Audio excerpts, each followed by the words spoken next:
बहुत समय बीता, 162-63 वर्षों के बाद ये बिल लाने का साहस कोई कर सका तो वो कोई देशभक्ति ही है, और वो देशभक्ति ही है जो इस बिल को लाने का प्रयास कर पाए। इसके लिए जिजीविषा की आवश्यकता होती है, जो जिजीविषा हर किसी व्यक्ति में नहीं होती, और जिसमें होती है वह अपने देश के लिए समर्पित होता है। माननीय अध्यक्ष महोदय जी, ये जो 3 बिल हमारे देश के नाम को बदल करके इंडिया कहने के पश्चात इंडियन कर दिया, और इंडियन कह करके उसको पीनल कोड करके नाम दे दिया, सिर्फ दिखावा था। जो बता दिया ये हमारा है, लेकिन हमारा नहीं, हमारा ही तुम्हारे लिए है। हम अभी भी मालिक हैं और तुम अभी भी गुलाम हो। ये मानसिकता लेकर के ये बिल हमें दे दिए गए थे, लेकिन स्वतंत्रता का मान रखने वाले लोग जो सत्ता पर बैठे वो कभी रख ही नहीं पाए।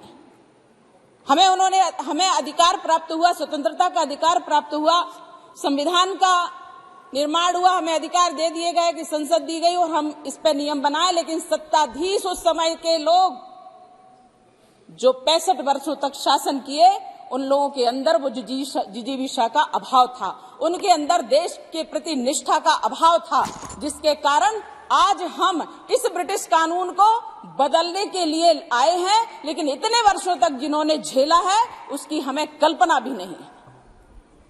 हम ये कह रहे थे हम भारतवर्ष में, स्वतंत्र भारत में सांस ले रहे हैं, लेकिन हम स्वतंत्र भारत के कानून के अंतर्गत नहीं है, ये हमें आभास हो रहा था, ये हमें झेलना पड़ रहा था। इतने वर्षों की गुलामी के बाद जब भारत स्वतंत्र हुआ तो क्या हमारे पास ऐसा कौन सी कमी थी जो इतने 65 वर्षों में ये कांग्रेस की सरकार और तत्कालीन जो सरकारें थी वो नहीं कर पाई? क्या कारण था कि इतना समय लग गया? यही मुझे लगता है कि हम गुलामी की मानसिकता से हट करके हम आगे बढ़े हैं। अब हम अपने शुद्ध भारतीय, अपने देश के प्रति सम्मान, अपने देश की आत्मा को छू करके जो अब कानून बनेगा, जो कानून आज बिल आया है ये कानून बनेगा, तब वो भारतीयों के द्वारा, भारतीयों के लिए और भारतीयों के लिए न्याय होगा, तभी हम इसमें न्याय पाएंगे। भारतीय न्याय संहिता 2023, भारतीय नागरिक सुरक्षा संहिता 2023, भारतीय साक्ष्य अधिनियम 2023। महोदय, अब इसमें जब भारतीय लगा है तो दंड भी प्रारंभ में नहीं है। उन्होंने तो हमें सिर्फ दंड देने के लिए प्रारंभ किया था कि इनको दंड संहिता बनाओ और सबसे पहले इन्हें अपराधी घोषित करो, क्योंकि सीआरपीसी जब आया पहले 1898 में था और उसके बाद इन्हीं लोगों की सरकारों में 1973 में बना। 25 वर्षों के बाद, 30 से 30 वर्षों के बाद जब ये कुछ कानून बना पाए तो इन्होंने हमें दिया जल्दी सीआरपीसी। आपकी बात उस सीआरपीसी के अंतर्गत महोदय मैं सिर्फ एक बात कहना चाहूंगी कि कितने साधु संतों ने, अभी हमारे एक साथी, संसद के साथी कह के गए हैं कि हमारे मुस्लिमों पे ये किया जाता, मुस्लिमों पे ये किया जाता। मैं कहना चाहती हूँ कि क्यों पीड़ा हो रही है? तुम्हारे तो ऊपर बहुत बड़े लोगों का हाथ था। कह दिया जाता कि इनको जमानत दे दो, क्रिमिनल होने के बाद भी उन्हें जमानत मिल जाती है। मैं आज धन्यवाद करती हूँ प्रधानमंत्री मोदी जी का, धन्यवाद करती हूँ अमित शाह जी का। मैं कुछ कोट करना चाहती हूँ महोदय। 1 मिनट में आपका उसमें आप थोड़ा सा मुझे समय दीजिए प्लीज। मैं पहली बार इस बिल पे बोल रही हूँ, पहली बार बोल रही हूँ। मंत्री जी रिप्लाई करना चाहते हैं। माननीय अमित शाह जी ने कहा,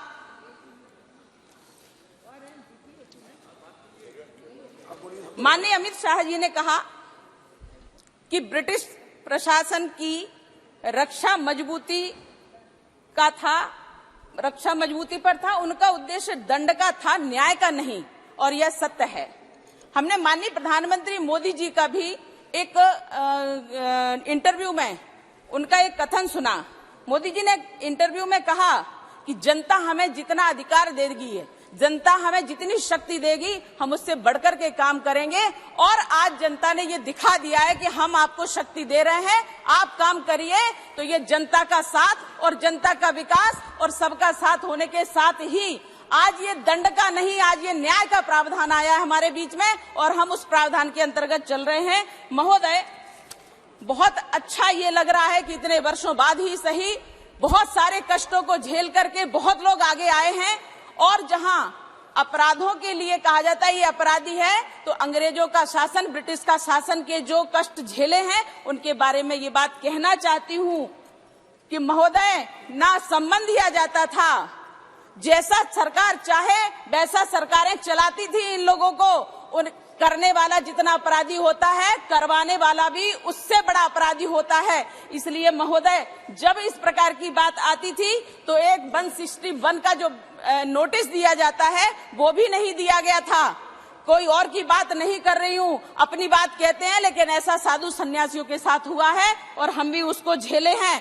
161 का बयान होता है, 161 का नोटिस दिया जाता है, तब आपको लेकर के पूछताछ की जाती है, जिससे आपके परिवार, आपके शिष्य, आपके सेवक, आपके रिश्तेदारों को पता होता है आप कहाँ हो। महोदय, अपहरण किया गया, 13 दिन तक अंदर रखा गया और अंदर रखे क्या यातनाएं दी गई, वो यातनाएं अकल्पनीय थी लोगों के लिए, लेकिन उनको इस ब्रिटिश शासन के नियमों को हमने झेला है और किसी और ने हम नहीं झेला महाराज जी, हमने झेला है और हमें झिलवाया गया है। करने वाले लोग तंत्र के थे, करवाने वाले लोग सत्ता के थे।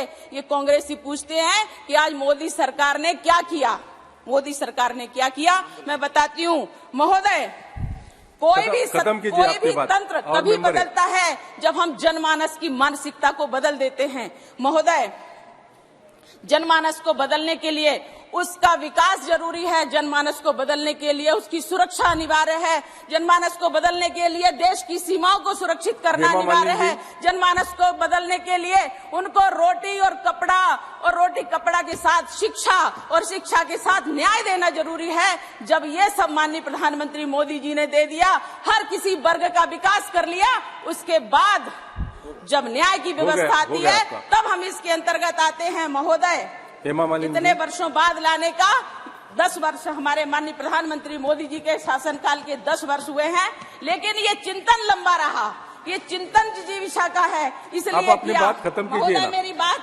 पूरी होने दीजिए। नहीं, और भी मेंबर है, आपकी बात खत्म कीजिए ना। जो सुझाव रहेगा वो सुझाव दीजिए। 5 मिनट दे दीजिए। 5 मिनट नहीं, अब अपनी बात 1 मिनट में खत्म कीजिए। 1 मिनट के बाद हेमा जी बात करेंगे। 161 का जो नोटिस दिया जाता है महोदय, अब वो प्रावधान में आया है, तब लोगों को और इसका इलेक्ट्रॉनिक उपयोग भी किया जा रहा है, जो हमारे माननीय अमित शाह जी द्वारा बिल लाया गया है, मैं उसके समर्थन में हूँ। महोदय, 161 में जो इलेक्ट्रॉनिक का उपयोग किया जा रहा है कि हम इलेक्ट्रॉनिक के द्वारा, मोबाइल के द्वारा, ईमेल के द्वारा ये सब चीजें भेजेंगे, तकनीकी का उपयोग किया जा रहा है। 164 का बयान जो जज के सामने होता है, अकेले में होता है, लेकिन उस पर दबाव बना करके पूरा दिलवाया जाता था, जिससे अपराधी छूट जाते थे। महोदय, अब नहीं छूट पाएंगे। हेमा मालिनी, नहीं, और भी मेंबर है, आप अपनी बात जल्दी खत्म कीजिए। चाहती हूँ अंतिम बात खत्म कीजिए। ये हमारा अपना देश है, अपना कानून है और अपना अनुशासन होगा, तब इस देश में सही से विकास हो पाएगा, जिसकी ओर हम चल पड़े हैं। बस इतना ही कहेंगे कि कुछ नियम अंदर इसके लाने की आवश्यकता है कि जो अब किसी और को ना झेलना पड़े। महोदय, जो प्रताड़नाएं दी गई, जिनके लिए कोई कुछ नहीं कर सकता था, अब उन लोगों को सजा हो, ऐसा प्रावधान इसमें आया है। प्रताड़नाओं की असीमितता थी महाराज, उसको हम कह नहीं सकते। इसलिए इनमें सिर्फ ये जो प्रावधान लाया गया है कि जो प्रताड़नाएं होंगी अब उनको भी दंड मिलेगा। तो मैं चाहती हूँ कि अब देश में बदलाव आएगा, नया भारत है, तो नए भारत की कल्पना बस। ठीक है, मान्यवर हेमा मालिनी जी, अध्यक्ष।